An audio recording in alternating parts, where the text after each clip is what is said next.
de la gauche vers la droite, vous avez tout d'abord Grégory Bergowitz, qui est président du groupe GB2A. Vous êtes avocat. Hein. J'irai même plus loin, puisque vous êtes président du groupe, avocat associé principal. Vous êtes docteur en droit et en plus, vous êtes un élu local en Normandie. Ce qui tombe bien parce qu'il y a même des petits projets là qui sont en train d'émerger, voire une volonté de la région d'accueillir des hyperscales. Donc, la Normandie, c'est bien, c'est une des régions qui bouge aussi dans le domaine du data center. À vos côtés, c'est Olivier Turc. Vous êtes directeur de la performance opérationnelle, de la transformation et de l'ingénierie du développement au sein de CPCU. Donc, vous allez nous parler connexion d'un data center à une boucle locale. Hein. À vos côtés, deuxième expérience en la matière. Hein. Donc, c'est Gérald Chirouz qui nous a rejoint. Vous êtes le DGS de Courbevoie. Alors, non, alors j'ai confondu, c'est-à-dire que je vais le faire avec précision. Vous êtes le DGST de Courbevoie et le DGS de Généria, qui est le syndicat des réseaux de chaleur de la Défense. Hein. À vos côtés, c'est un petit peu la couleur locale. Hein. Nous sommes chez Aegis et c'est Hervé Morer, vous êtes l'ancien CTO d'Aegis. Du coup, vous avez pris votre retraite, mais vous êtes toujours là. Donc, et dans le même temps, vous êtes thermicien, vous êtes ingénieur conseil et vous êtes agréé auprès de la Cour d'appel de Paris pour les questions d'arbitrage. Donc, un fin connaisseur des aspects techniques sur ce sujet. Et le dernier qui nous a rejoint, c'est Nicolas Autal. Alors, Nicolas, vous êtes là-bas, directeur développement France. Plus précisément, vous êtes ingénieur architecte. Tout d'abord, hein, donc une compétence technique, une approche des projets. Directeur des projets, voilà. Vous êtes directeur des projets techniques et stratégiques, infrastructures logistiques et numériques durables de Goodman. Alors, si je présente rapidement Goodman, société australienne, leader mondial, parmi les leaders mondiaux dans le domaine de la logistique et qui s'est lancé dans des data centers. Sauf que quand une société comme ça se lance dans des data centers, c'est énorme. Donc, vous pourrez un peu nous parler de ce domaine. Voilà, et de votre société. Alors, nous allons parler de la récupération de la chaleur fatale. Il faut savoir deux choses en la matière. Tout simplement, c'est que, et vous le savez, les data centers produisent et perdent énormément d'énergie au travers des équipements qui chauffent et qu'il faut refroidir. Qui dit refroidir dit échange de chaleur, donc capacité également, pourquoi pas de récupérer les chaleurs. On verra et on en parlera. Le deuxième point que l'on peut évoquer tout de suite, et on en parlera entre autres avec Maître Bergowitz, hein, donc avec Grégory, c'est que le réglementaire évolue et qu'en la matière, aujourd'hui, il n'est plus question de dire il y a de la chaleur qui est perdue, il est question de regarder ce qu'on va en faire et si on peut faire des choses avec. Voilà, bon, ce sont un peu les deux grandes directions. Hein. J'ai simplifié parce que derrière, il y a les projets, on rentre dans des complexités et dans un autre domaine qui est celui en fait de l'association des data centers avec les acteurs en mesure de pouvoir récupérer cette chaleur. Alors, ce que je vous propose, c'est qu'on fasse un rapide tour de table. Vous allez chacun vous présenter un peu plus en profondeur, si vous le souhaitez, nous expliquer ce que vous faites et peut-être les rapports que vous avez déjà eus avec les questions de chaleur. Grégory? Oui, merci Yves pour cette présentation. Grégory, c'est très bien. Surtout que mon nom n'est Oui. pas tout à fait celui qui est derrière moi, donc Grégory, c'est très bien. Oui, alors chez GB2A, on a, j'allais dire, un double regard sur ces sujets. Le premier, c'est celui des énergies renouvelables et des réseaux de chaleur, puisque on fait partie des cabinets de conseil, puisqu'on est à la fois conseil juridique, conseil financier, dans une certaine mesure conseil stratégique. Et donc, on fait partie des cabinets de conseil qui œuvront beaucoup sur les réseaux de chaleur et depuis pas mal d'années. Réseaux de chaleur qui ont vu leur modèle, y compris sur le plan contractuel et financier, beaucoup évoluer ces 10-15 dernières années. Et puis, par ailleurs, et plus récemment, on travaille sur un certain nombre de projets de data center ou d'hyperscaler, avec pour en particulier l'un d'entre eux un dimensionnement qui fait que la question de la récupération énergétique est centrale.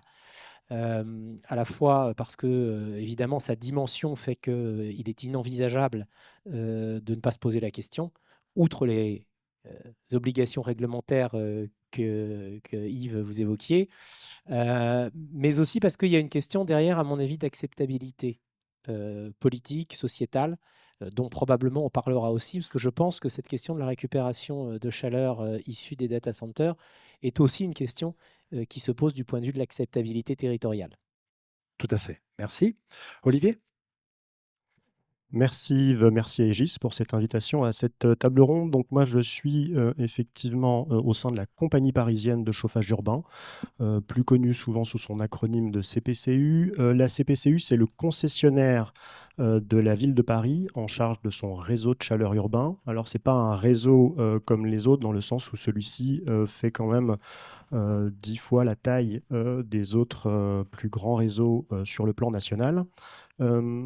J'y suis depuis 4 ans maintenant et dans mes attributions, j'en ai un certain nombre et en particulier de m'occuper de l'exploitation de nos boucles d'eau chaude. On a environ une trentaine de réseaux d'eau chaude dans Paris, puisque Paris a été construit majoritairement avec de la vapeur sur ces réseaux de chaleur.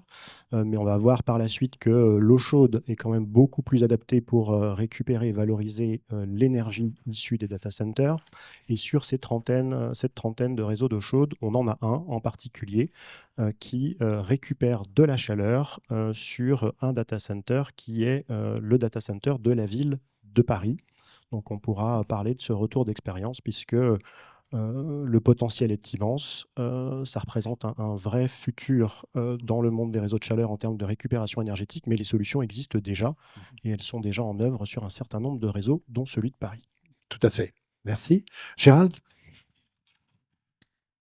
Bonjour à tous, donc Gérald Chirouz. Donc, je suis le DGS de Générial, le syndicat mixte ouvert de chauffage et de refroidissement de la Défense. Donc, on est un syndicat qui regroupe les villes de Nanterre, Puteaux, Courbevoie, ainsi que le département des Hauts-de-Seine. Et on a la compétence chaud et froid sur l'ensemble des territoires de Puteaux, Courbevoie, une partie de la Garenne-Colombe, une partie de Nanterre.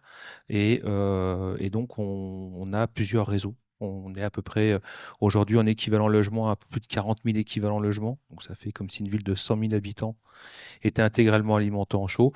Et puis, la spécificité, c'est qu'on a beaucoup de tertiaires, puisque la plupart des tours de la Défense sont raccordés en chaud et en froid sur nos différents réseaux. On alimente du data center qui existe déjà sur la Défense, ce qui s'appelle la Colline, et qui est géré par Ultra Edge, ainsi que des salles serveurs dans les tours. Et on a également un travail qui est en cours avec un très gros data center qui est sur Courbevoie, dans ce qu'on appelle le quartier de l'Age. Donc, c'est 35% de l'Internet français qui passe par ce data center. Donc, c'est un gros équipement qui doit se restructurer, se redévelopper. Et donc, les solutions de récupération de NR nous intéressent particulièrement, puisqu'on a un schéma de développement de NR diverses sur l'ensemble de ce territoire. Hervé? Oui, alors moi je suis le simple représentant Aegis de toute une équipe, derrière moi là. Enfin, je les représente, tout corps d'État. Effectivement, les data centers, c'est un sujet en plein développement. De notre culture, on essaye toujours d'innover, en tout cas de s'adapter aux changements qui existent. Pour la petite histoire, les réseaux de chaleur, on baigne dedans depuis longtemps. Moi, je parlais de la CPCU. Ma première affaire de jeune ingénieur, c'était le réseau de chaleur, la CPCU de la Porte de Saint-Cloud dans les années 80, avec une géothermie profonde. Donc, en tant que thermicien, les choses se rebouclent et on essaye d'optimiser par rapport aux données. Et il y a un terme qui est peut-être le plus important dans ce que je vais peut-être être amené à donner un avis. On parlait de l'acceptabilité. La vraie question, c'est le data center avec ses caractéristiques, ses ressources potentielles, enfin ses potentialités, et comment l'intégrer derrière, notamment avec les réseaux de chaleur. Tout à fait. Et puis donc, Nicolas. Donc, bonjour à tous, Nicolas Hôtel, merci à Aegis pour l'invitation. Je fais partie de l'équipe développement de Gundam France et donc je m'occupe du montage de projets, notamment de projets de data center pour la société Gundam France. Et donc, ça sera pour moi aujourd'hui l'opportunité de pouvoir parler un peu sur les phases de montage d'une thématique, les réseaux de chaleur, qui est une caractéristique particulièrement importante des phases de développement et qui, je pense, croisera tout à fait avec les types d'acteurs que sur des phases de montage, on est amené à à fréquenter au quotidien, notamment des opérateurs de réseaux de chaleur. Merci. Alors, ce que je vous propose, on vous l'a indiqué tout à l'heure, vous pourrez échanger également avec nos différents intervenants. Je pense que nous sommes entre sachants ici et avec beaucoup de porteurs de projets ou d'opérateurs et d'acteurs qui construisent, équipent, conçoivent les produits. Donc, n'hésitez pas à tout moment à me faire signe si vous avez des questions à poser à nos intervenants au fur et à mesure. Je pense qu'on va essayer on en avait parlé ensemble, d'être dynamique en la matière. Je vous propose de démarrer par les premiers retours d'expérience. Alors, on va commencer avec Olivier. Peut-être expliquer donc justement cette première expérience du data center de la ville de Paris connecté à une boucle chaleur locale. Alors, ce data center, il est installé dans le 18e, dans un écoquartier que certains connaissent peut-être ici, qui s'appelle le quartier de Chapelle Internationale. Dans cet écoquartier, la ville de Paris a décidé, il y a quelques années, c'était en 2017-2018, d'installer son data center avec la logique de venir adjoindre à ce data center un réseau de chaleur pour alimenter l'écoquartier. Donc il y a un premier point qui ressort et sur lequel je me permets d'insister, c'est qu'il y a déjà une logique de planification énergétique, de venir adjoindre un réseau de chaleur à côté d'un data center avec une logique immédiate de valorisation. Donc le réseau s'est construit avec ce data center en proximité, avec une chaudière constituant un appoint ou une base, selon comment on voit les choses. Et donc, il y a une chaudière gaz qui vient aussi alimenter ce réseau de chaleur en local, qui est un réseau de chaleur qui a la particularité à Paris de ne pas être connecté avec l'ensemble du réseau. Donc, on est vraiment sur quelque chose qu'on peut retrouver dans plein de configurations dans différentes villes en France. Le premier point en tant qu'exploitant de ce réseau de chaleur, sur l'aspect exploitation, c'est tout d'abord la continuité de service dans la capacité du data center à venir délivrer la chaleur qui est attendue. Et quand il s'agit de data centers qui doivent monter en puissance, ce qui est le cas de celui de la ville de Paris, et je ne suis pas du tout un spécialiste des data centers, mais j'ai compris que c'était souvent cette logique d'étalement dans le temps de cette montée en puissance, il y a vraiment un besoin de mener ensemble cette planification énergétique, parce que forcément, quand on est gestionnaire d'un réseau, on a besoin de savoir quand est-ce que vont apparaître les besoins clients. Dans le cas d'un écoquartier, c'est plutôt guidé par un aménageur avec des pas de temps de construction, mais on a aussi besoin de savoir dans quelle mesure ce data center peut se développer pour savoir dans quelle mesure, là aussi, on pourra compter dessus en matière de récupération d'énergie. Donc ça, c'est assez fondamental parce que le retour d'expérience que l'on a, c'est que l'ambition de la ville de Paris au moment du lancement du projet était plus forte que ce qu'elle n'a été, en tout cas plus rapide que ce qu'elle n'a été aujourd'hui, puisque en tant qu'exploitant du réseau, on a moins de chaleur que ce qui était initialement prévu. Donc ça, c'est un point qui est très important, c'est de bien s'entendre entre celui qui a le data center et la planification associée, de bien s'entendre quand on est sur la planification énergétique du réseau. Ensuite, la continuité de service, ça veut dire que le data center et l'interconnexion entre le réseau et le data center, en l'occurrence, ça se fait par des systèmes de pompe à chaleur que la plupart d'entre vous devez connaître. Là aussi, c'est s'assurer qu'on a la capacité en continu de pouvoir récupérer cette chaleur, parce que c'est plutôt des systèmes qui sont vus comme de la base quand on veut récupérer cette énergie. Et là aussi, on a rencontré, donc c'est un projet qui est assez pionnier quand même en France sur cette récupération d'énergie des data centers. On a connu un certain nombre de discontinuités dans la récupération d'énergie. Discontinuité qui est aujourd'hui un point qui est plutôt levé. Donc on a réussi à pouvoir faire en sorte que cette énergie récupérée devienne une base pour ce réseau dans cet écoquartier.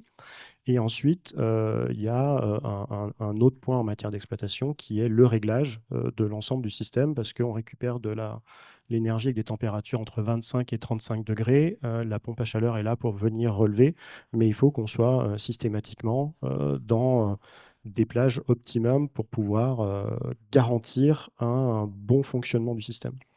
Donc ça, c'est quelques points de retour d'expérience que je peux vous partager. Et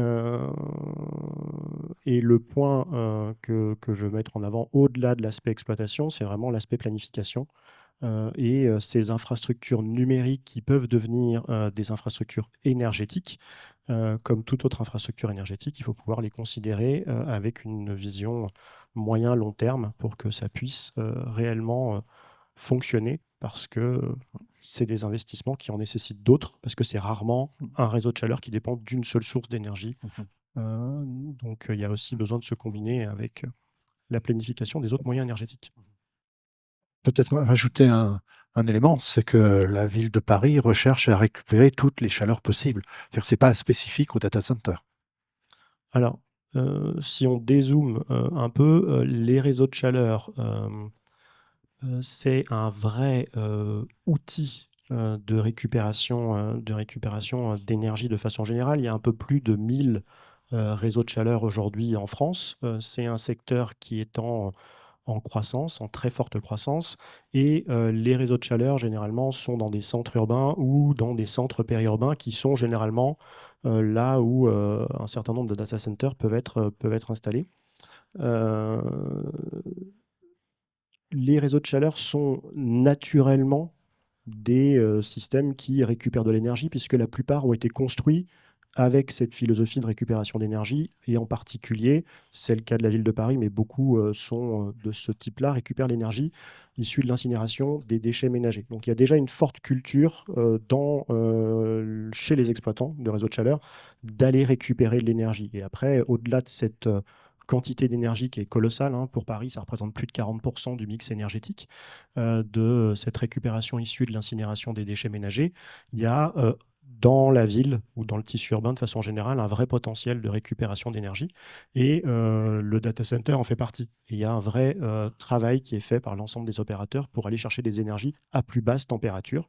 Et donc le data center rentre vraiment dans cette logique-là. Donc il y a un vrai potentiel de développement de data center d'un côté, de développement de réseau de chaleur de l'autre, et de développement de la jonction entre ces deux types d'infrastructures.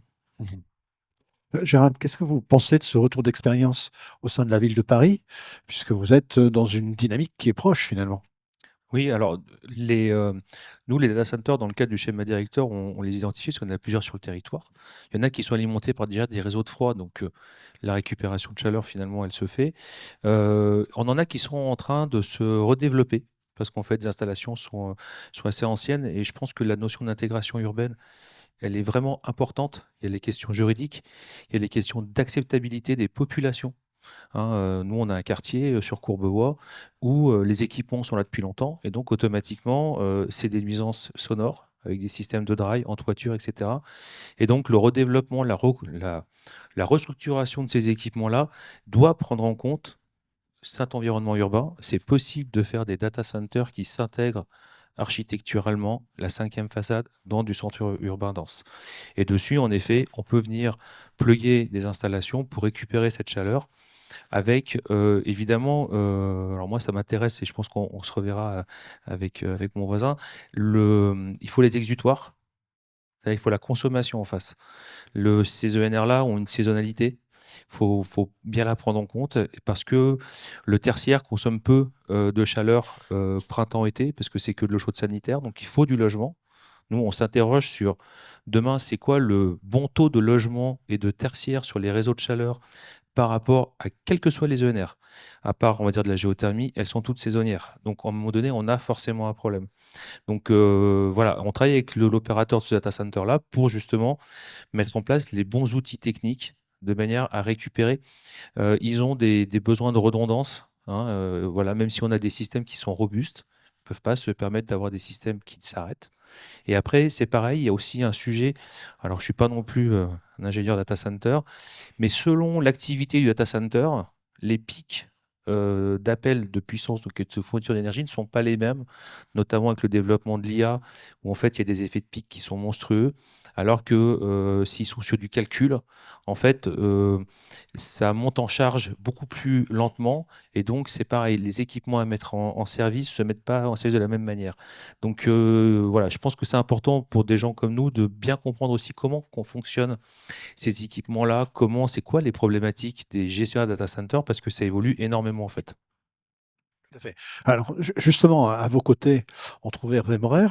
Hervé, vous êtes sur la partie technique et puis je vais demander également à Nicolas de se préparer parce que je vais vous interpeller après et je reviens vers vous après. Alors, Hervé, techniquement, comment ça se passe? Parce que là, on a eu une description. C'est vraiment, je vous remercie tous les deux pour votre transparence. Comment ça fonctionne? Alors, je voudrais faire juste un petit zoom de thermicien. Un petit zoom de thermicien. Quand on dit récupération de chaleur, culturellement, les data centers autrefois, il fallait les refroidir avec un vecteur qui était en général de l'eau glacée, qui était à des températures assez basses, de l'ordre de 5-6 degrés. Aujourd'hui, les technologies des serveurs ont évolué et on peut se contenter d'eau à 20 degrés, voire 25.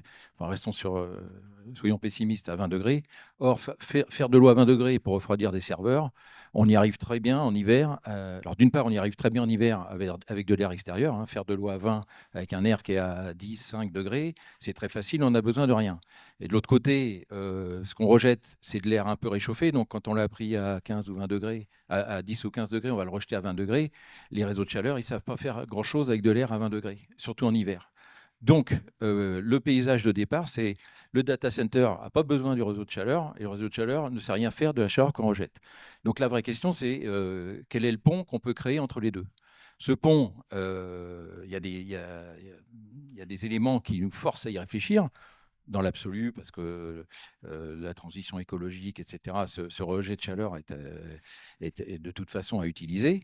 Et il y a des aspects réglementaires, c'est-à-dire que il y a des aspects d'acceptabilité. C'est-à-dire que pour pouvoir mettre un data center, a fortiori dans un milieu urbain, il faut trouver des avantages. Donc, essayer de voir comment on peut passer, malgré tout, faire dialoguer le data center et les usagers via le vecteur réseau de chaleur. Pour dialoguer, il faut des équipements thermodynamiques. En clair, ça a été dit, des pompes à chaleur. On se sert uniquement du data center en source chaude, à savoir on peut mettre des équipements qui vont refroidir l'eau dont on a besoin. Et de l'autre côté, côté condenseur des pompes à chaleur, avoir des niveaux acceptables. Parce que depuis le début, quand on parle de chaleur, il faut parler de à quelle enthalpie elle se trouve. De l'air à 20 degrés, comme je disais, c'est pas comme la CPSU qui distribue à 90 voire 105 degrés dans son maillage. Mais c'est pas pour les data centers, hein, on est bien d'accord. Et donc, la réglementation pousse, l'acceptabilité des collectivités, des investisseurs, etc., pousse aussi à discuter. Mais une fois qu'on a dit ça, eh bien, ça veut dire que il faut des investissements, puisque personne n'a besoin de rien. L'usager, enfin le destinataire, lui, il dit bah, donnez-moi la chaleur, si vous me la donnez, je la prends. Et puis le data center, il dit moi, j'ai pas besoin de mettre des équipements pour vous la donner, sauf sous la pression des textes réglementaires. Donc, il faut mettre des équipements thermodynamiques. Ces équipements, ça veut dire CAPEX, OPEX, disponibilité, etc. Donc, il y a des coûts qui sont générés. Et la vraie question, c'est comment répartir ces coûts, chacun ayant le droit de dire c'est zéro de mon côté. Et le dernier point que je voulais aborder, c'est que la chaleur qu'on va donner, bon, il y a les sujets économiques, il y a les sujets signature énergétique, mais il y a un élément qui a pris de la place ces dernières années, c'est que la chaleur qu'on va fournir issue de la récupération sur le data center, il se trouve qu'elle est décarbonée. Et vous parliez de chaufferie gaz, etc. Donc on peut, quel que soit le mix énergétique du vecteur final, l'énergie qu'on va fournir via ces systèmes thermodynamiques, cette énergie est décarbonée et vient améliorer le bilan carbone du mix énergétique aval. Oui, c'est évident qu'il va falloir en tenir compte, c'est important. Nicolas, alors je vais me tourner vers vous.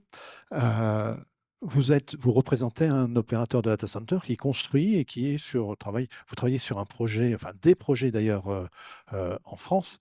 La particularité, c'est que Goodman intègre également cette dimension écologique et environnementale dans ses réflexions.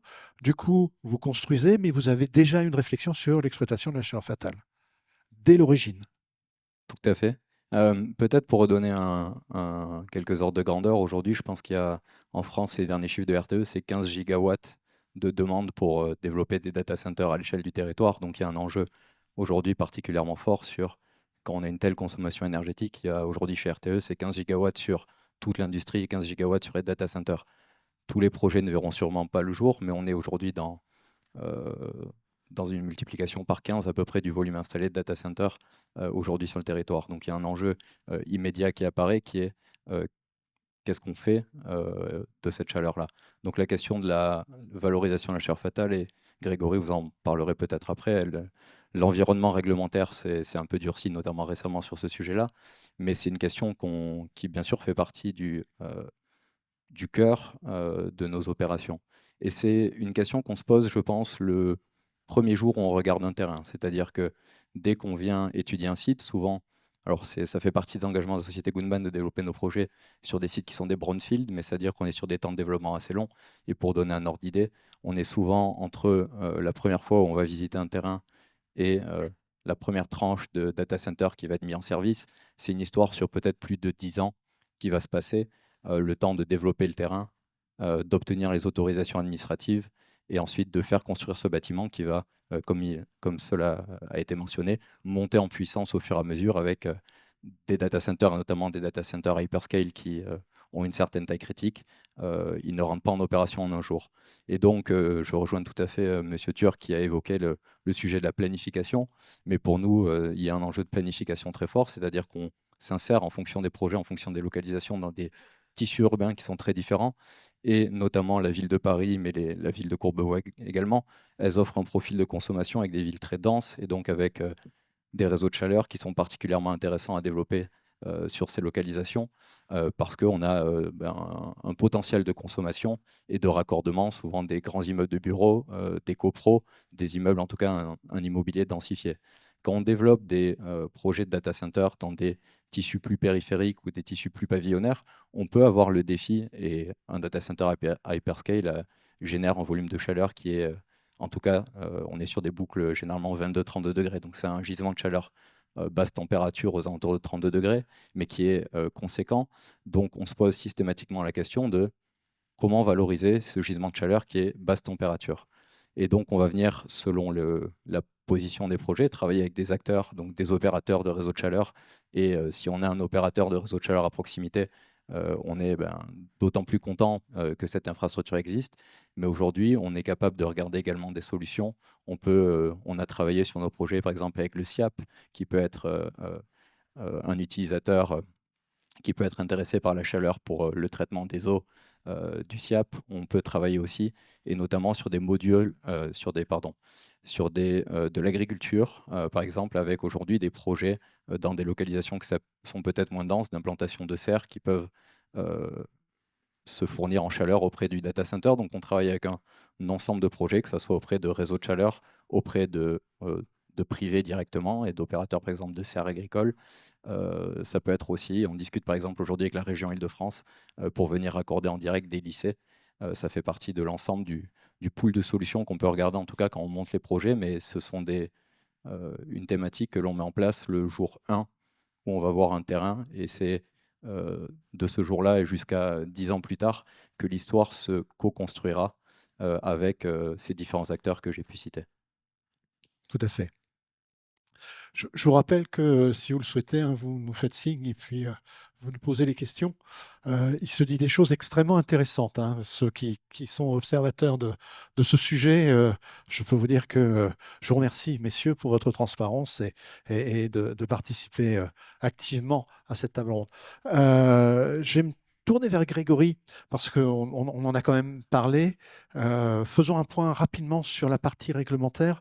Une des choses que l'on va rappeler tout de suite, c'est la transcription en droit français d'un règlement européen qui maintenant nous oblige à réfléchir quand même.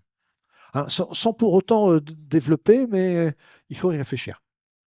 Racontez-nous. Oui, alors il ne faut pas que réfléchir du coup. Mais, alors, c'est une directive qui n'est pas vraiment une surprise pour les acteurs, parce que la directive, elle date de 2023 et elle obligeait à sa transposition avant 2025. Donc, de toute façon, ça fait déjà 3 ans que tout le monde voyait venir, sachant que pour ceux qui connaissent le processus d'adoption d'une directive européenne, c'est un processus qui est long.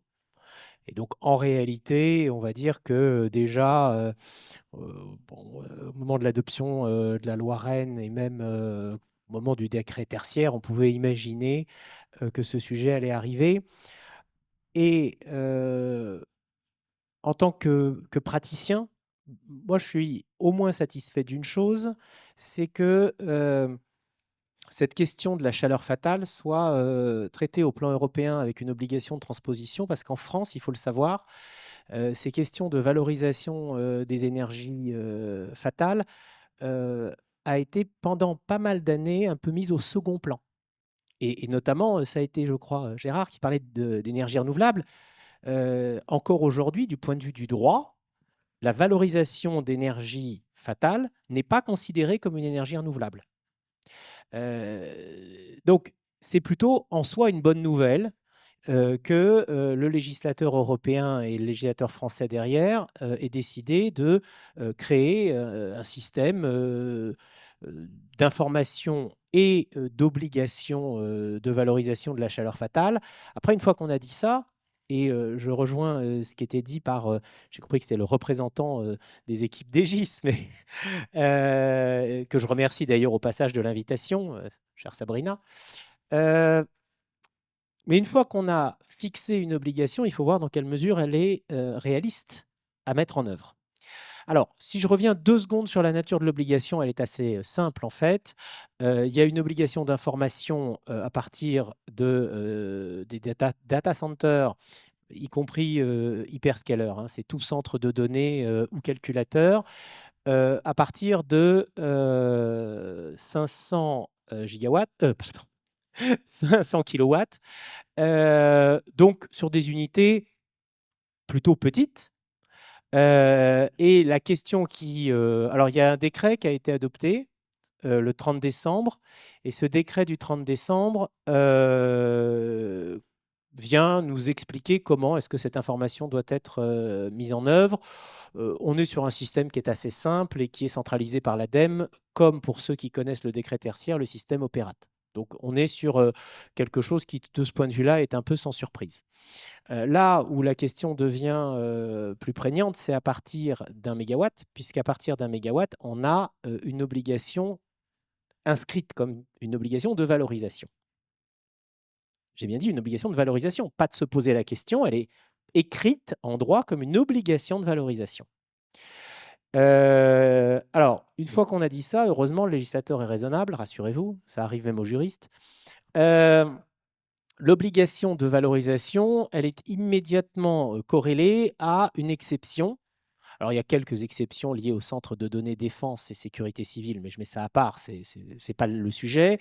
L'exception, c'est si, une fois qu'on a fait l'analyse avantage-inconvénient et qu'on démontre l'impossibilité technique ou économique de réaliser cette valorisation, ou en tout cas de la réaliser jusqu'à l'obligation de départ qui est fixée, là encore, dans le décret. Il y a un ratio qui est fixé dans le décret à 0,20. Eh bien, si on est en dessous de ce ratio, ou si même on n'est pas capable économiquement ou techniquement de valoriser, eh bien, on peut sortir de cette obligation. Et ce qui va être très important, c'est justement qu'est-ce qu'on va entendre par bilan coût-avantage. Et on attend un arrêté sur le sujet, mais surtout, c'est la façon dont on va documenter ce bilan coût-avantage.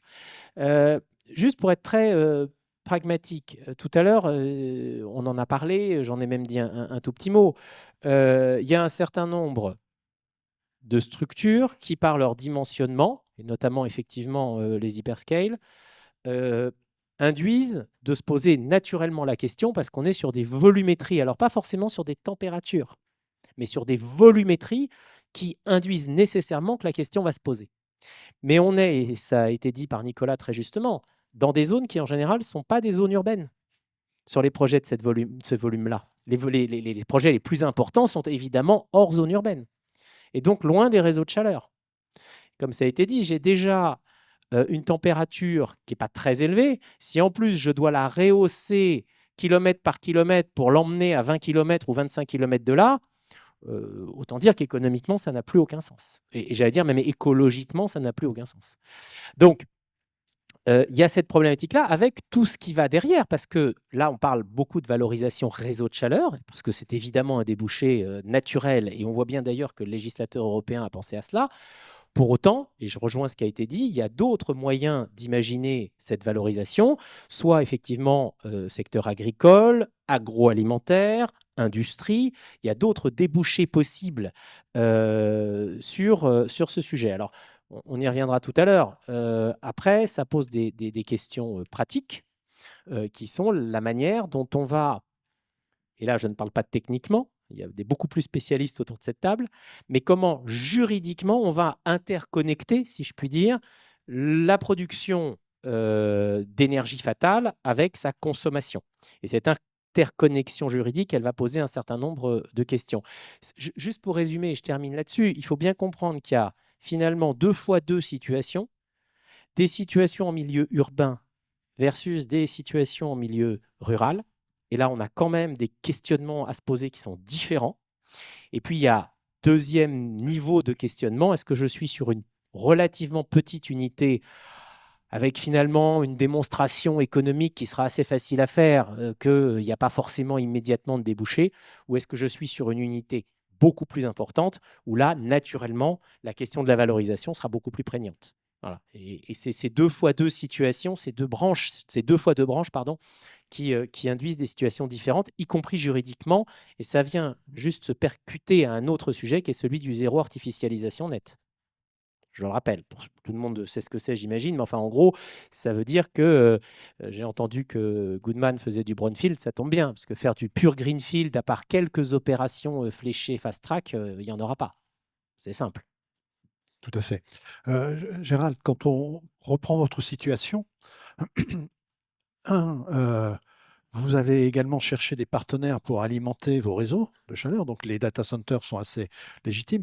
Dans le même temps, ce qui vous différencie par rapport à votre confrère à vos côtés, c'est que vous disposez également de friches qui sont à exploiter, sur lesquelles on peut avoir mené des projets qui vont être intéressants et dans des zones périurbaines. Il y a donc des capacités également, et vous l'évoquiez également, ce qu'on appelle le rétrofit des data centers existants, où il faudrait peut-être aussi permettre à ces data centers de pouvoir également rentrer dans la démarche de vous offrir ou de vous vendre, parce que ça, c'est un schéma dont on parlera aussi, mais ça peut être aussi un domaine, enfin un modèle économique, hein. Alors, en effet, on n'est pas vraiment du périurbain, hein, parce qu'à plus de 20 000 habitants le kilomètre carré, ça fait quand même une belle densité urbaine.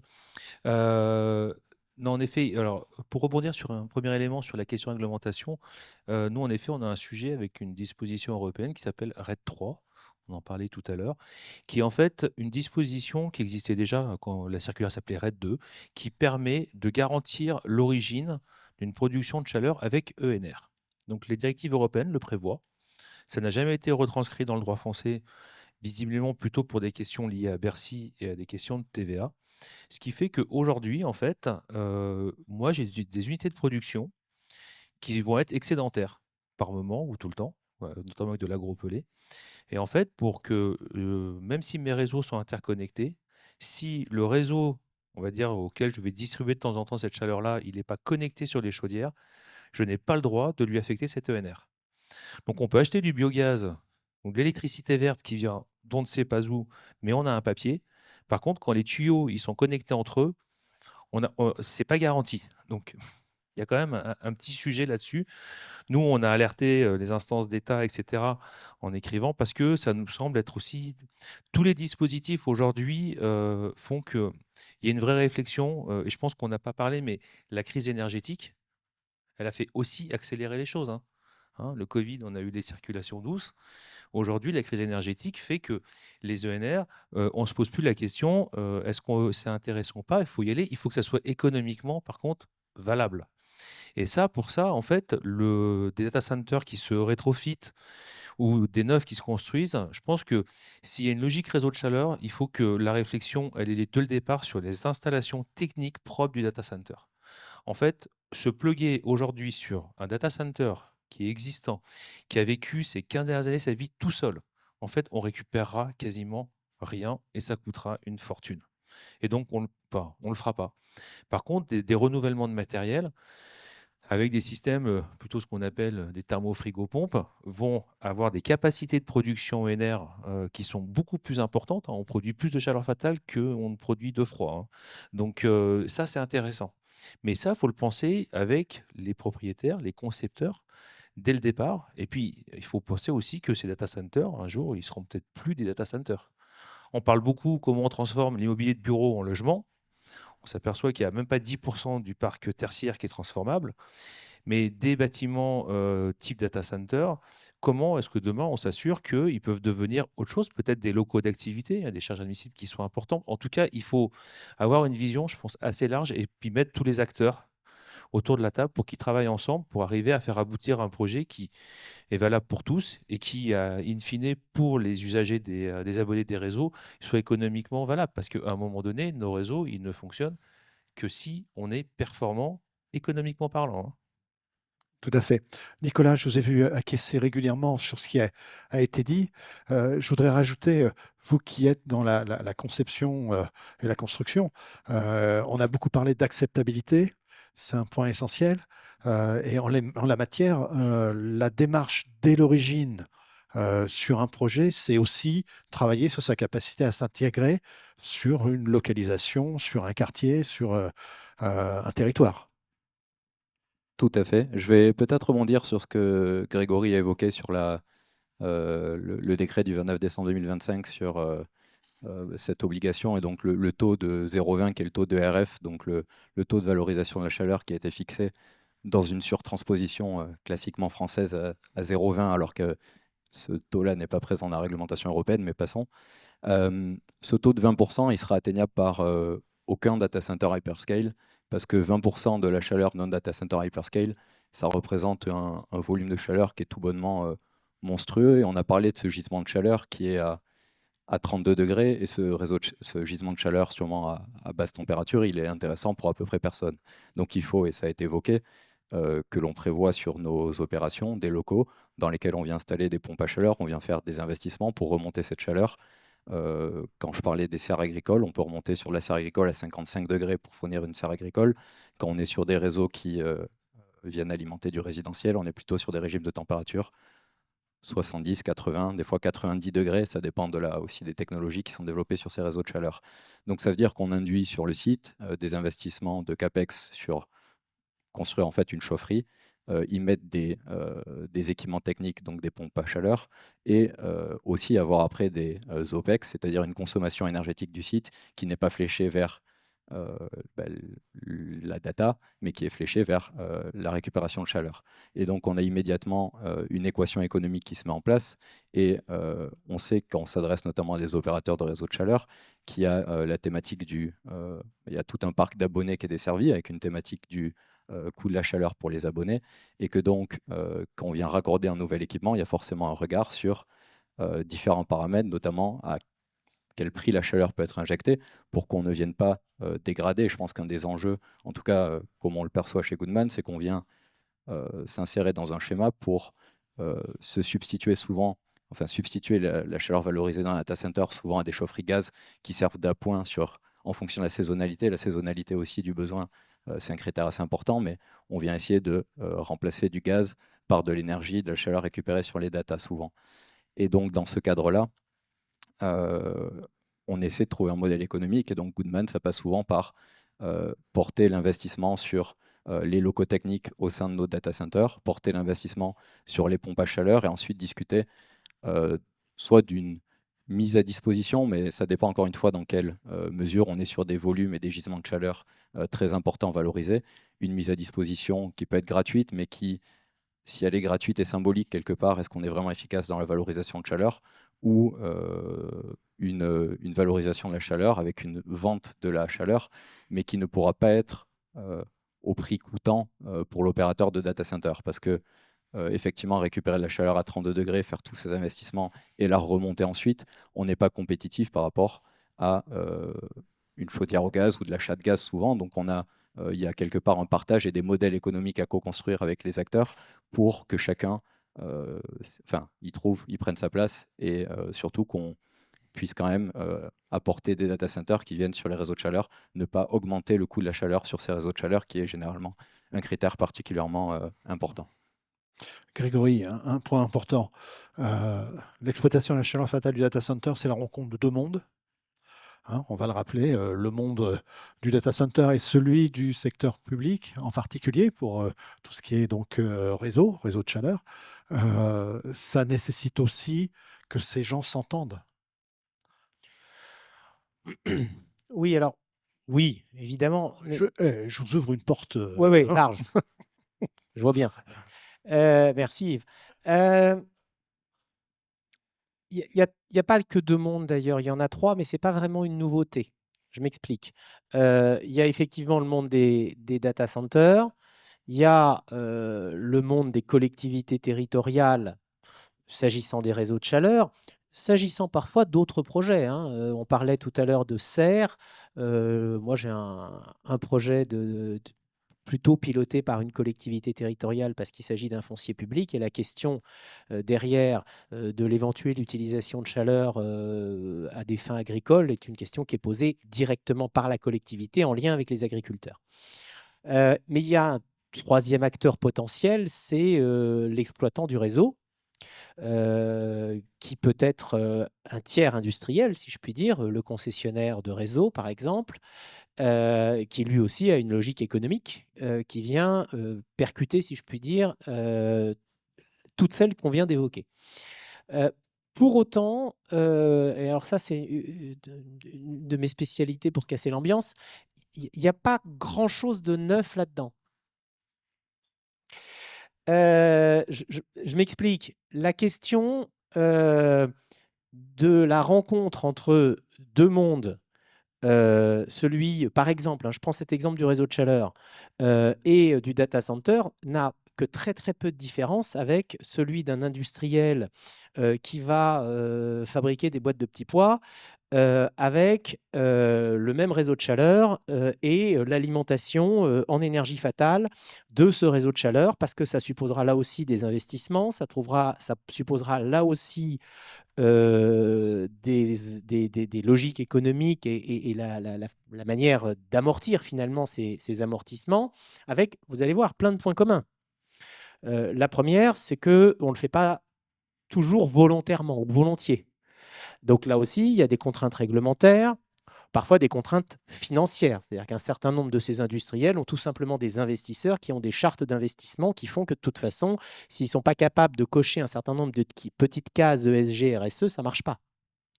Donc, les industriels, pour des raisons réglementaires, normatives et financières, sont tous amenés à se poser cette question. Et ils le font tous, j'allais dire, un peu un couteau entre les reins. Parce que quand votre métier, c'est de fabriquer des petits pois et des carottes en boîte, le fait de récupérer la chaleur fatale pour alimenter le réseau d'à côté, pour faire plaisir aux élus locaux et à la population, ce n'est pas votre métier de base et ce n'est pas là que vous avez envie de mettre vos capex. Ça tombe bien. Les problématiques de saisonnalité que Nicolas a raison d'évoquer, là encore, on les retrouve. Avec, j'ajouterai une autre problématique, c'est que les réseaux doivent être de plus en plus vertueux, mais les consommateurs aussi.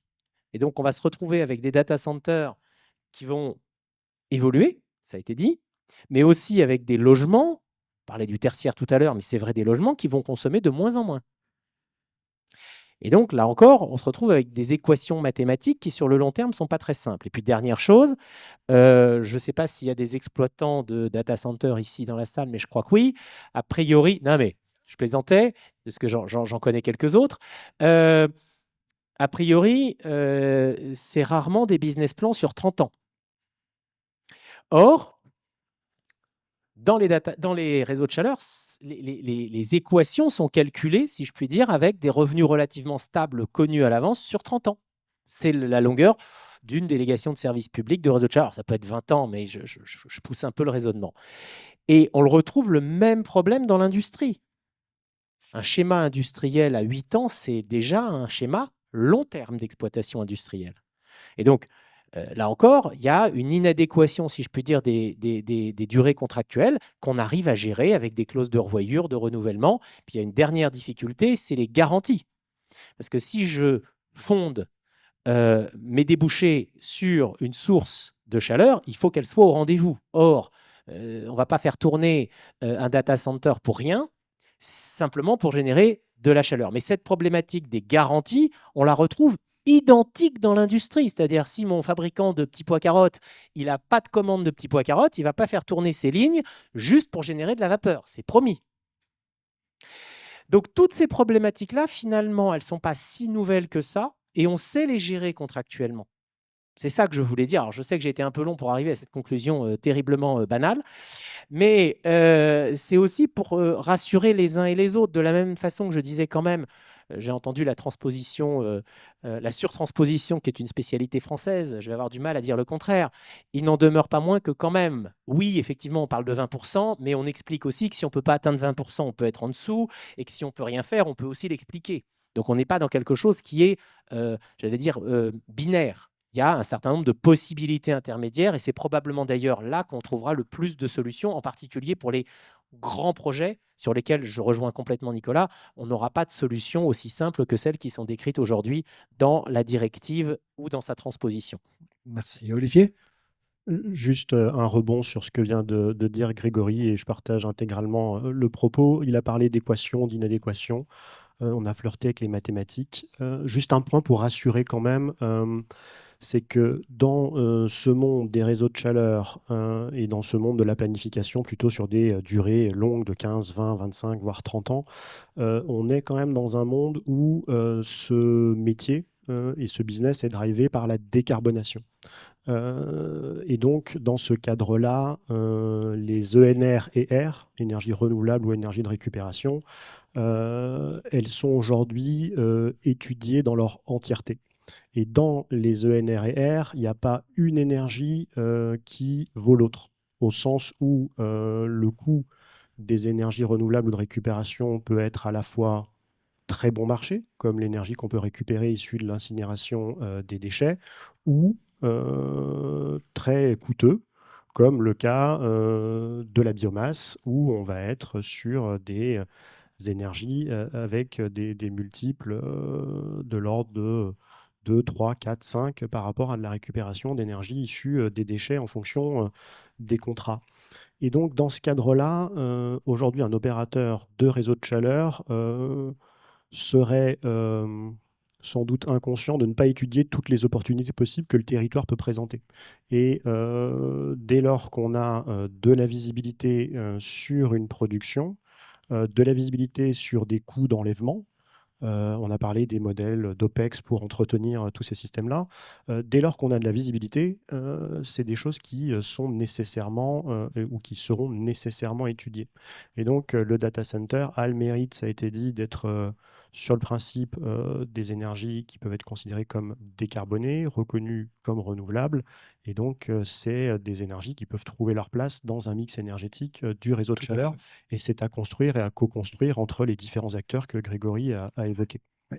Sans parler de la volonté politique, parfois, de vouloir des choses qui, économiquement, à elles seules, ne sont pas viables, mais dans le cadre d'une péréquation économique, peuvent prendre du sens. Oui, en effet.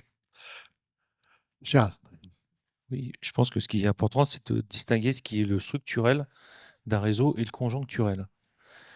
Un réseau, il doit se développer sur des sources, en effet, on est sur minimum 20 ans pour amortir des investissements, etc. Donc, on ne peut pas se permettre d'avoir non plus des sources d'énergie sur lesquelles on assierait de manière structurelle un réseau qui, au bout de 10 ans, sont divisés par 2, par 3, je ne sais pas. Hein. C'est la technologie d'un industriel et son business plan, ça n'a rien à voir avec le monde des réseaux de chaleur qui est dans la durée.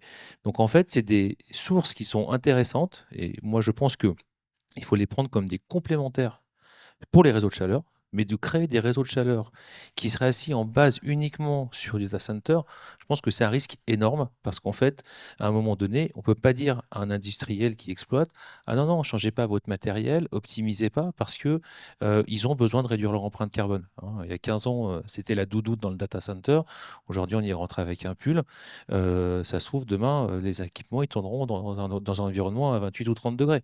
Donc, par contre, le phénomène conjoncturel, il est intéressant et on se doit de capter cette énergie de récupération. Voilà, c'est ce que je voulais préciser. Tout à fait. Alors, il y a encore plein de choses à évoquer, mais on arrive au terme de cette table ronde. Hein. Le temps passe vite.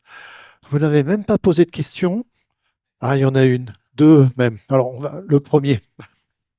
Alors, tu n'oublies pas de te présenter. Parce que moi, je te connais, mais tout le monde ne te connaît pas. Donc Benoît Martin, FH. On a entendu qu'il y avait beaucoup d'obstacles finalement pour mettre ensemble des data centers avec des réseaux de chaleur. On a parlé d'obstacles techniques, de niveau de température, de besoin de chaleur en hiver, alors que la réjection de chaleur est plutôt pour les data centers en été, qu'il y avait des sujets que la chaleur se transporte assez mal, donc des milieux peut-être ruraux, c'est un petit peu plus compliqué. On a parlé de sujets de temps long et de temps un peu plus court, on va dire, pour les data centers, de missions qui ne sont pas les mêmes, parfois du public, parfois du privé. On a parlé de programmation des énergies, on a parlé de planification, de schéma directeur. Donc on a parlé de beaucoup d'obstacles. Peut-être il faut nous faire rêver maintenant. Qu'est-ce qui peut, on va dire, mettre tout le monde un peu d'accord, ou qu'est-ce qu'on peut imaginer qui va permettre, on va dire, de résoudre ces obstacles, ou en tout cas d'apporter des solutions qui sont un peu plus concrètes. Alors techniquement, il y a pas, c'est plutôt des contraintes, mais il n'y a pas d'obstacle technique. Aujourd'hui, les solutions techniques, elles sont toutes trouvées. Le problème, c'est la répartition des coûts. Qui prend en charge les coûts et pourquoi? Mais alors, comme ça a été dit, est-ce que le parc immobilier, par exemple, est existant ou va être neuf, hein? Est-ce que le data center est implanté en zone urbaine ou pas? À chaque fois, c'est un prototype, mais il n'y a pas d'obstacle technique. Aujourd'hui, c'est juste un équilibre financier qui peut être infléchi par une approche, enfin des contraintes qualitatives du style avoir une bonne note environnementale, avoir une bonne note décarbonée, etc., avec des choses qui viennent influencer. Mais les obstacles sont très facilement franchissables.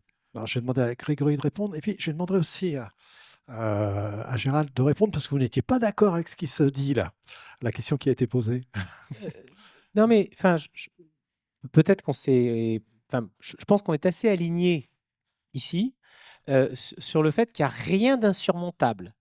Simplement, ce qu'on essaie de vous dire, probablement pas clairement, en tout cas en ce qui me concerne, c'est que ça n'est pas une solution immédiate, magique et automatique. C'est-à-dire qu'il ne suffit pas de dire j'ai un data center, c'est génial, je vais alimenter tout un territoire avec de la chaleur gratuite. Voilà. C'est ça qu'on essayait peut-être maladroitement de dire. Et donc peut-être qu'effectivement on a présenté un certain nombre de contraintes, j'aime bien contraintes plutôt qu'obstacles, auxquelles il faut penser et faire face. Pour autant, d'abord petit 1, on voit bien que ce sont les briques ou les pièces d'un puzzle, comme disait mon voisin tout à l'heure en aparté, et que ces pièces de puzzle, comme ça a été dit, on les assemble différemment selon les hypothèses et selon les territoires. Bon. 2, et ça a été dit aussi, les modèles économiques, il faut les repenser à chaque fois. Et dernier élément, ces modèles économiques, ils sont en partie des modèles subventionnés. Mais ça tombe pas mal, parce que quand on parle des réseaux de chaleur, ce sont des modèles subventionnés. Quand on parle des modèles agricoles, ils sont pour partie subventionnés. Et quand bien même on parlerait d'ailleurs d'industrie, on est pour une part, et s'agissant notamment de la décarbonation industrielle, sur des modèles subventionnés. Mais ce n'est pas choquant de dire ça, ça ne veut pas dire que c'est insurmontable. Si on n'avait pas de modèles économiques subventionnés, il n'y aurait pas de centre aquatique municipal et il n'y aurait pas de projet d'hydrogène en France, hein, je vous le dis tout de suite. Donc, il n'y aurait pas de tramway ou de métro non plus. Donc, je veux dire, le fait d'être sur des modèles qui sont à chaque fois à penser, à concevoir, et d'avoir des modèles dont l'économie générale va devoir peut-être à un moment donné supposer soit des contraintes, soit des subventions, ça veut en aucun cas dire que c'est insurmontable, ça veut dire qu'il n'y a rien de magique en fait. C'est simplement ça le propos, je pense, qu'on avait collectivement. Gérald, la notion d'obstacle, ça vous a gêné dans la question? Oui, parce qu'en fait, il n'y a pas de. C'est peut-être des mondes qui se sont pas côtoyés plus que ça par le passé, mais en fait, il y en a qui aujourd'hui cherchent à valoriser avec des obligations réglementaires les opérateurs data center, en disant, écoutez, vous avez de la chaleur fatale, il faut essayer de la valoriser parce qu'ils veulent avoir une empreinte carbone qui soit meilleure, etc. Et donc, en fait, il y a des enjeux d'objectifs qui peuvent être communs, notamment ces questions environnementales. Et tout part d'une première chose qui est le besoin de froid, hein. Je pense qu'il faut quand même rappeler une chose, c'est que cette chaleur, elle existe que parce qu'il y a un besoin de froid. Et que la première chose qu'un data center cherche à avoir, c'est est-ce que je peux me raccorder à un réseau de froid? Et là, ça devient beaucoup plus compliqué parce qu'il y en a très peu en France. Donc, Je vous rassure, la première chose qu'ils cherchent, c'est pas ça tout de suite. oui, oui, Mais non, bon, mais après, non, mais quand ils sont dans une implantation dans des centres oui, denses où il y a des réseaux tout à de fait. froid, ils cherchent à se mettre à proximité Exactement. parce que pour eux, c'est un outil simple finalement de raccordement, etc. Mais j'ai envie de dire, la discussion, moi pour en avoir avec des opérateurs privés là-dessus, il n'y a pas de difficulté. Techniquement, les solutions, elles existent. Derrière, il faut trouver les bonnes adéquations. Et en effet, la notion de prototype à chaque fois, je pense que c'est vraiment ça. C'est-à-dire qu'il n'y a pas de système qui peut se dupliquer comme ça parce que chaque équipement ou chaque réseau va avoir. Si vous avez un réseau haute pression, haute température, bah, vous imaginez, vous partez de 25 ou 28 degrés, il faut monter jusqu'à 150 en plein hiver, ça ne sera jamais rentable. Vous avez une boucle basse température à 67-68 degrés, c'est plus la même histoire. Donc en fait, c'est à chaque fois pour mettre l'ouvrage sur la table, mais nous, on voit des opérateurs qui sont plutôt à l'écoute et qui ont envie de trouver la bonne intégration au sein Tout à de. fait. Parce qu'ils ne pourront jamais être qu'en périphérie Oui, tout à fait. Il y a dans les champs, une hein. volonté, en effet. Une dernière question. C'est pas forcément une question, bonjour. Je pense que ce que Nicolas a mis en évidence tout à l'heure, c'est sur les data centers, il y a 20% de récupération. Mais je voudrais solliciter Gérald pour que, on va dire, le public qui est avec nous ait une notion de, quand je fais un data center de 100 MW, parce qu'aujourd'hui on parle pas en dessous de 50 MW, qu'on veut revaloriser 20%, donc 20 MW, j'aimerais que tu puisses nous dire, à l'échelle d'un réseau, qu'est-ce que ça représente en taux de couverture? Parce que on veut revaloriser, Nicolas l'a dit, c'est très compliqué, mais un quartier comme la Défense, ça pèse combien en mégawatts? Pour voir, quand on fait un data center, qu'on se raccorde 10-20 mégawatts, la couverture qu'il faudrait ou le tissu urbain qu'il faudrait. Et c'est comme les adductions qu'on fait électriques pour les data centers, il y a de la HTB, on n'a pas de l'eau surchauffée pour les data centers. C'est-à-dire, quand j'ai 20 mégawatts, ça représente quoi en tissu urbain? Et c'est ça, cette information-là, je trouve qui est importante à mettre en évidence. Alors, par exemple, si je prends un réseau comme celui qui est sur Courbevoie, qui s'appelle Cénergie, c'est à peu près un équivalent 14 000 logements et on est sur une capacité de production de 45 mégas. Donc, on pourrait se dire, tiens, c'est la moitié. En fait, ce n'est pas le cas. Ça sera forcément moins. Parce que cette ENR, elle sera disponible que l'été. On va dire aller de avril jusqu'à fin septembre. Donc, s'ils sortent 20 mégas de chaud à ce moment-là, eh ben, ce qui va se passer, c'est que moi, sur cette période-là, les besoins, ils vont tourner à 9, 10. Donc, on a une question d'exutoire, c'est ce que je disais tout à l'heure. Et que l'interconnexion des réseaux, c'est le fait de pouvoir envoyer cette chaleur-là sur d'autres réseaux. Par exemple, aujourd'hui, le réseau de Courbevoie, on fait plus de 40% de NR en récupérant de la chaleur sur le réseau de froid, des réseaux de froid de la Défense. Ce data center, on ne va pas l'envoyer sur un autre réseau si on récupère la chaleur fatale. L'idée, c'est peut-être plutôt de récupérer cette chaleur fatale quand elle est disponible et on va abandonner la chaleur fatale qu'on récupère sur un réseau de froid au profit d'un de nos autres réseaux. C'est pour ça qu'il faut avoir une vision très large, mais de toute façon, même si demain 100% de l'énergie, enfin même les 20%, je pense que les récupérer intégralement dans un réseau de chaleur, c'est pas dit, hein, vu la saisonnalité, hein. C'est pas, donc c'est pour ça qu'il faut penser aussi l'exutoire de la chaleur fatale qui ne sera pas récupérée. Parce qu'il faut bien, il faudra bien l'envoyer soit dans l'air, soit dans l'eau. Alors, il y en a un qui piaffe, là, on va donner la part. Non, non, mais ça va être vraiment très bref. C'est simplement, attention, on n'est pas censé tout récupérer dans un réseau de chaleur. Je le rappelle, c'est-à-dire qu'il y a d'autres solutions de récupération d'énergie fatale. Et puis, dernière remarque, encore une fois, cette problématique-là, on la rencontre ailleurs, y compris quand il n'y a pas de contraintes réglementaires. Je donnais un exemple qui était celui des gigafactories. Aujourd'hui, pour des raisons à la fois réglementaires, économiques, financières, mais aussi d'image vis-à-vis des consommateurs, toutes ces questions-là, les gigafactories sont obligées de se les poser et trouvent finalement des accords, non pas sur les réseaux de chaleur en l'occurrence, parce que c'est beaucoup trop loin, mais avec d'autres industriels et font des échanges thermiques avec d'autres industriels. Et ça marche aussi. Donc, cette question de la Oui, valorisation, on a beaucoup parlé des réseaux de chaleur. Attention, ce n'est pas l'alpha et l'oméga. La question, c'est, vous devez vous poser la question et trouver toutes les réponses possibles et vous démontrer ensuite que vous n'avez pas pu aller plus loin qu'un tel niveau. Je voudrais rajouter un petit mot, c'est l'approche en mégawatts, c'est une partie du problème. Une partie du problème, en gros, le mégawatt, c'est l'investissement, mais la rentabilité globale du système, c'est sur des mégawattheures, avec des répartitions, des saisonnalités, etc. Donc, le distinguo est important, et c'est pour ça qu'on parlait de prototype. Chaque case nécessite une optimisation, une adéquation pour arriver à quelque chose qui tient la route. tout à fait. Juste, si vous me permettez d'apporter ma petite contribution personnelle, ce que je retiens de tous les exemples que l'on a pu évoquer, que j'ai pu aussi rencontrer, il y a un point qui est important, c'est la recherche de l'équilibre. Je vais le présenter juste comme ça, et je pense que ça doit vous parler à vous. C'est l'équilibre aussi dans la relation, l'équilibre entre ce que vous produisez et ce qui est consommable, le prix d'équilibre pour où tout le monde a s'y retrouver, etc., etc. Pour terminer, je vous propose de refaire un dernier tour de table très rapide. D'accord? À chacun, je vous pose juste une seule question. Si vous avez un conseil à donner, juste un conseil. Et puis alors, celui qui le rend dans son long discours, je le reprends et on passe le micro au suivant. Allez, Grégory, un conseil. C'est évidemment Bon, alors, évidemment, en dehors d'aller vous voir à votre cabinet. Oui, non, non, c'est évidemment, mais ça a été dit en introduction par Nicolas, c'est qu'évidemment, toutes ces questions-là, il faut se les poser le plus en amont possible.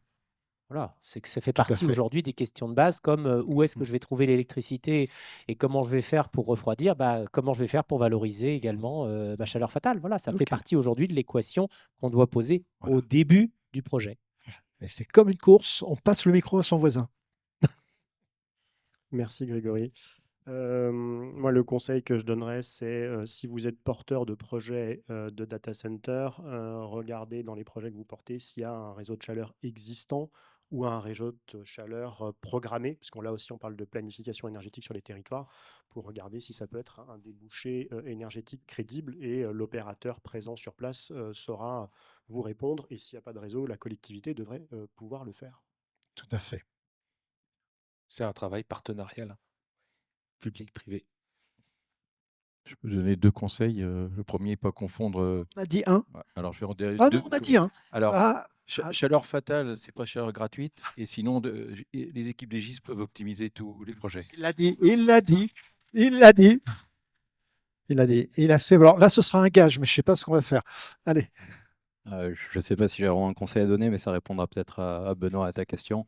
Il faut être un peu brave et accepter de considérer qu'en tant que développeur et qu'on implante des infrastructures aussi grandes sur le territoire, qu'on n'est pas juste un acteur industriel comme un autre, on devient un acteur, un énergéticien, et donc ça demande de se projeter dans ce rôle-là et donc d'établir des partenariats sur le long terme, et qu'il faut un peu de bravoure parce que c'est des gros bateaux qu'on lance, mais ça demande de changer un peu de paradigme en tant que développeur. Messieurs, merci. Je vous propose de les applaudir.